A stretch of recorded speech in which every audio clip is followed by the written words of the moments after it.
हो सकता है कि तुम्हारे हस्तरेखाओं को देखकर, तुम्हारे ग्रह नक्षत्रों को देखकर तुम्हारे लिए ये भविष्यवाणी की गई हो कि तुम्हारी हमेशा तुम्हारे घर वालों से, माता पिता से अनबन होती रहेगी।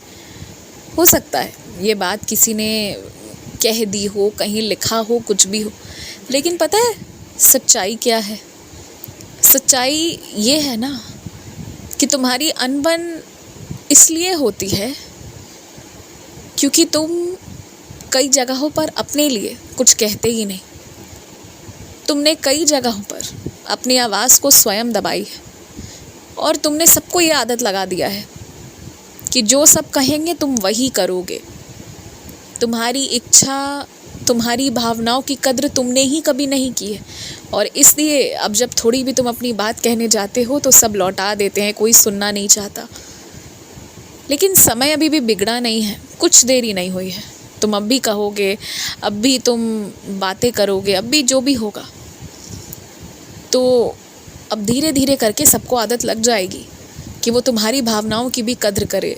भविष्य में किसी भी रिश्ते में ना अपनी आहुति, अपनी बलि मत चढ़ाना। इस तरह ध्यान रखना इस बात का कि जिसमें तुम अपनी भावनाओं को, अपनी बातों को, अपनी पसंद नापसंद कभी कहो ही नहीं। इतना मत करना। जब तुम मेरे सामने हर बात खुलकर कहते हो, जिद करते हो, इच्छा पूरे ना होने पर नाराज़ हो जाते हो, तो दूसरों के सामने ऐसा क्यों बनकर रहते हो कि दूसरों के सामने तुम्हें ईश्वर बनना है, जिसमें तुम्हें हर वक्त दूसरों का सोचना है, अपना सोचना ही नहीं है? क्यों ऐसा करते हो? जो हो एक तरह के रहो। हाँ, सारी बातें सबसे मत करो, परंतु एक जैसे रहो। अलग अलग स्वभाव मत रखो, वरना तकलीफ उससे तुम्हें हो ही रही है। अभी तुम्हारे घर पर आने वाली एक साधारण सी महिला ही तुम्हें अच्छे तरीके से खाना पकाना भी सिखा देगी और जो चीज़ें उसकी गलत है ना, वो आदत तुम सुधार दोगे। तुम दोनों एक दूसरे के लिए काफ़ी हो, इसलिए तुम्हें किसी कक्षा में या कहीं अलग से इस बात के लिए पैसे खर्च करने की या कहीं जाने की ज़रूरत ही नहीं है। तुम्हारा काम घर बैठे हो जाएगा। तुम्हारी राखी समय से पहुंच जाएगी, फिक्र मत करो। तुम्हें पहले भी फिक्र थी, वहाँ भी चीज़ें पहुँची, आगे भी पहुँच जाएंगी। तुम कई चीज़ों को अपशकुन मानते हो कि ऐसे करने से वैसा होता है, शुरू करने से पहले कोई कुछ गतिविधि कर दे, कुछ भी, बहुत सारी चीज़ें तुम अपशकुन मानते हो। पर ये सब करना बंद करो। जहाँ भी कुछ बुरा दिखे, बुरा लगे, बुरा एहसास हो, वहाँ ओम साई राम कहो। ओम साई राम कहते ही ना सब ठीक हो जाएगा।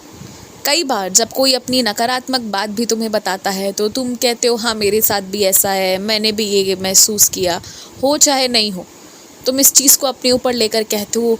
एक पल के लिए भी अगर वो बात सच हो जाए, एक पल के लिए भी माँ सरस्वती तुम्हारी जुबान पर विराजे, तो सोचो क्या तुम बर्दाश्त करना चाहोगे? नहीं ना। तो जब कोई नकारात्मक कहता है तो हाँ ये मेरे साथ हुआ, ये मैंने भी किया, झूठ झूठ की बातें मत कहो। बेहतर है उस वक्त ओम साई राम कहो और चमत्कार देखो। सामने वाले को भी आशीर्वाद मिल जाएगा, तुम्हें तो मिलेगा ही मिलेगा। तो बस अपने तौर तरीके में ना थोड़ा बदलाव लाओ और बहुत ज़्यादा ना इन सारी चीज़ों पे विश्वास मत करो।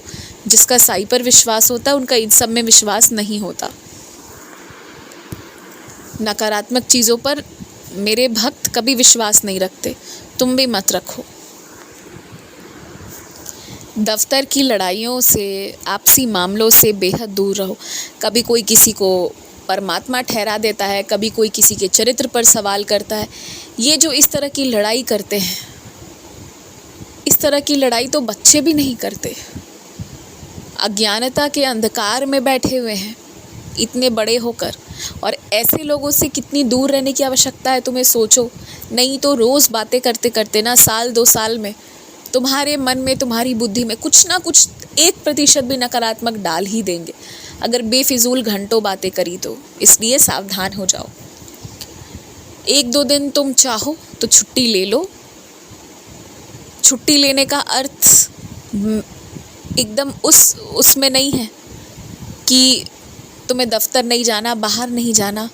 1-2 दिन की छुट्टी ले लो, मतलब बहुत तनाव ले रहे हो, बहुत ज़्यादा। चीज़ें बिगड़ती जा रही हैं, कभी ये बुला रहा है, कभी वो कुछ कह रहा है, कभी वहाँ कुछ हो रहा है। छोड़ दो, सबको सबके हाल पर छोड़ दो। 1-2 दिन ऐसा करके देखो, फिर देखो क्या होता है। बहुत खुश हो जाओगे तुम, क्योंकि बहुत तनाव ले लिया है तुमने। तो 2-4 दिन आराम करो। आयुष्मान भवा, आज हनुमान चालीसा का पाठ करना।